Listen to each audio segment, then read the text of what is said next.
بسم الله الرحمن الرحيم. السلام عليكم ورحمة الله وبركاته. الحمد لله رب العالمين، والعاقبة للمتقين، ولا عدوان إلا على الظالمين. أشهد أن لا إله إلا الله وحده لا شريك له، وأشهد أن نبينا محمدا عبد الله ورسوله. اللهم صل وسلم وبارك على هذا النبي العربي الكريم وعلى آله وصحبه أجمعين. أما بعد، فعن أبي رقية تميم بن أوس الداري رضي الله عنه أن رسول الله صلى الله عليه وسلم قال: الدين النصيحة. قلنا: لمن يا رسول الله؟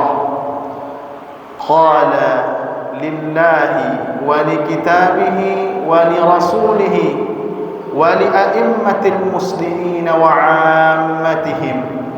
رواه Muslim. Dari sahabat yang mulia Abu Ruqayyah Tamim bin Aus Ad-Dari radhiyallahu anhu, bahwasanya Rasulullah sallallahu alaihi wasallam bersabda, ad-dinun nasihah. Sesungguhnya agama itu adalah nasihat. Lalu para sahabat bertanya, liman ya Rasulullah? Kepada siapa ditujukan wahai Rasulullah? Kata Rasulullah, lillah wali kitabih wali rasulih wali a'immatil muslimin wa 'ammatihim. Kepada Allah, kepada kitabnya, kepada rasulnya, kepada pemimpin-pemimpin kaum muslimin dan kaum muslimin secara umum. Hadis ini diriwayatkan oleh Imam Muslim. Kaum muslimin jamaah salat asar yang dirahmati Allah Subhanahu wa taala. Dalam hadis tersebut Rasulullah sallallahu alaihi wasallam secara ringkas dan secara singkat beliau menjelaskan kepada kita ad-dinun nasihah, bahwasanya agama itu adalah nasihat. Kalau kita memahami hadis ini dari arti atau terjemahan yang letterlek saja, maka bisa saja kita gagal paham. Kenapa? Karena enggak mungkin nasihat itu ditujukan kepada Allah. Enggak mungkin nasihat dalam bahasa Indonesia itu ditujukan kepada Rasulullah. Kalau kepada umat Islam, kepada pemimpin-pemimpin kaum muslimin, maka mungkin saja ditujukan nasihat tersebut. Oleh karena itu hadirin, untuk memahami hadis ini perlu rasanya kita mendalami bahasa Arab terlebih dahulu. Kalau kita melihat ke dalam kamus-kamus bahasa Arab, ke dalam Mu'jam atau Al-Qamus Al-Muhit misalnya, yang dikarang oleh Al-Fayruz Abadi, an-nasihah, kata-kata nasihah itu berasal dari kata nasaha yansahu, kama na'a yamna'u.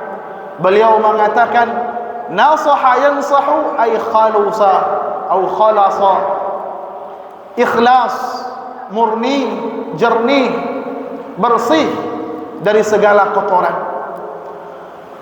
Itulah nasihat.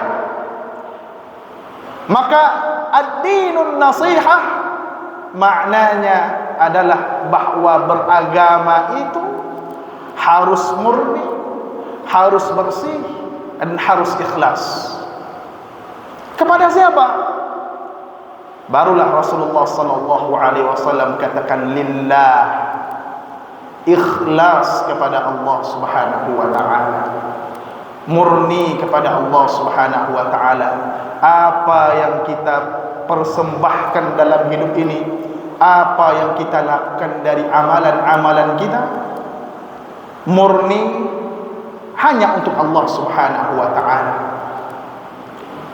Makanya para ulama mengatakan an-nasihatu Nasihat itu kalau dia ditujukan kepada Allah, jangan bayangkan kita sedang menasihati manusia.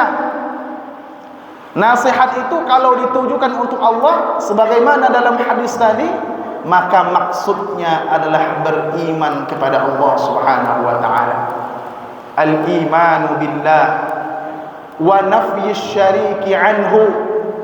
Beriman kepada Allah Subhanahu wa taala, bertauhid kepada Allah Subhanahu wa taala, dan menafikan asyariki anhu, dan tidak mempersekutukan Allah Subhanahu wa taala dengan yang lain. Inilah yang dimaksud dengan nasihat kepada Allah. Hadirin kaum muslimin yang dirahmati Allah Subhanahu wa taala. Dan tidak hanya itu, mentaati Allah Subhanahu wa taala, segala perintah Allah, menjauhi segala larangan Allah Subhanahu wa taala, mengagungkan Allah, takut kepada Allah, mensifati Allah Subhanahu wa taala dengan sifat-sifat kesempurnaan, mensucikan Allah Subhanahu wa taala dari segala aib dan kekurangan.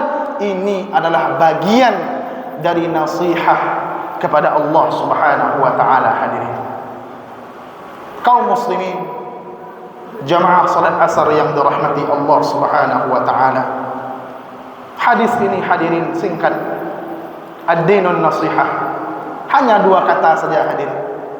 Akan tetapi para ulama kalau menjabarkan hadis ini hadirin, bisa mencapai puluhan bahkan ratusan halaman. Dan begitulah Rasulullah sallallahu alaihi wasallam. Rasulullah itu hadirin dikaruniakan dan diberikan oleh Allah Subhanahu wa taala jawami'ul kalim. Jawami'ul kalim. Apa itu jawami'ul kalim? Jawami'ul kalim itu hadirin katanya sedikit, katanya singkat, kalimatnya singkat, tetapi kalau dijabarkan maknanya banyak, maknanya mendalam, maknanya sangat luas dan mencakup seluruh aspek kehidupan kita. Begitulah Rasulullah sallallahu alaihi wasallam. Berbeda dengan kita. Kita banyak cakap, banyak bicara, tapi maknanya tidak seberapa. Hadirin yang dirahmati Allah Subhanahu wa taala, barangkali itulah yang dapat kita bahas pada pertemuan kali ini. Mudah-mudahan bermanfaat bagi kita semua. Aqulu qawli hadza wa astaghfirullah li wa lakum fastaghfiruhu innahu kana ghaffara. Banyak maaf. Assalamualaikum warahmatullahi wabarakatuh.